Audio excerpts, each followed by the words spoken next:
નમસ્કાર, આપ જોઈ રહ્યા છો નેશન પ્લસ ન્યૂઝ. હું છું હિરલ આપની સાથે. વડોદરાના રાજકારણ અને ભાયલી વિસ્તારના રહીશો માટે આ સમયના સૌથી મોટા સમાચાર મળી રહ્યા છે. વડોદરાના ભાયલી વિસ્તારમાં લાંબા સમયની માંગણી બાદ આખરે રાજ્ય સરકાર દ્વારા અશાંત ધારો લાગુ કરી દેવામાં આવ્યો છે, જેને લઈને ધારાસભ્ય શૈલેષ મહેતાએ રાજ્ય સરકાર અને મુખ્યમંત્રીનો આભાર માન્યો છે. વડોદરાના ઝડપથી વિકસી રહેલા ભાયલી વિસ્તારમાં વસ્તીના સમીકરણો બદલાતા હોવાની ફરિયાદો વચ્ચે રહીશો દ્વારા લાંબા સમયથી અશાંત ધારો લાગુ કરવાની માંગ કરવામાં આવી હતી.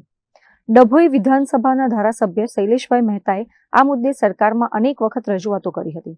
ભાયલી ટીપી 3 અને 4માં અશાંત ધારાની આવશ્યકતા અંગે તેમણે મુખ્યમંત્રીને પત્ર લખીને ગંભીરતાથી રજૂઆત કરી હતી, જેનો આજે સુખદ અંત આવ્યો છે. હનુમાન જયંતિના પવિત્ર દિવસે જ રાજ્ય સરકાર તરફથી આ અંગેની સત્તાવાર મંજૂરી મળતા ધારાસભ્ય શૈલેષ મહેતાએ હર્ષની લાગણી વ્યક્ત કરી છે. આજે સવારે જ સરકાર તરફથી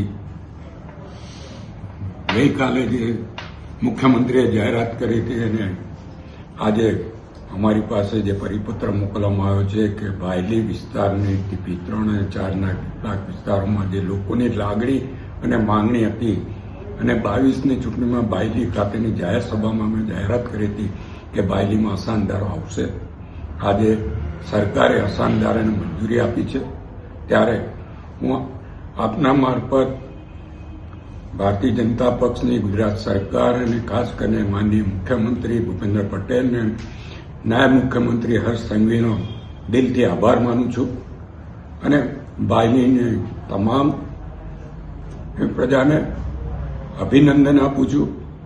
ભવિષ્યમાં સમગ્ર ભાયલી વિસ્તાર આસાન ધારામાં સમાવેશ થાય એના માટેના પ્રયત્નો પણ અમારા ચાલુ રહેશે એવી ખાતરી પણ આપું છું.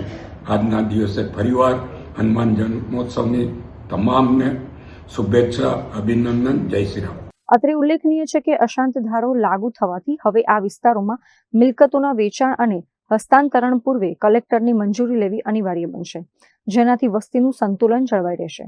સ્થાનિક રહીશોએ પણ આ નિર્ણયને આવકાર્યો છે અને ધારાસભ્યની જહેમતને બિરદાવી છે. મીત માછી, નેશન પ્લસ ન્યૂઝ, ડભોઈ.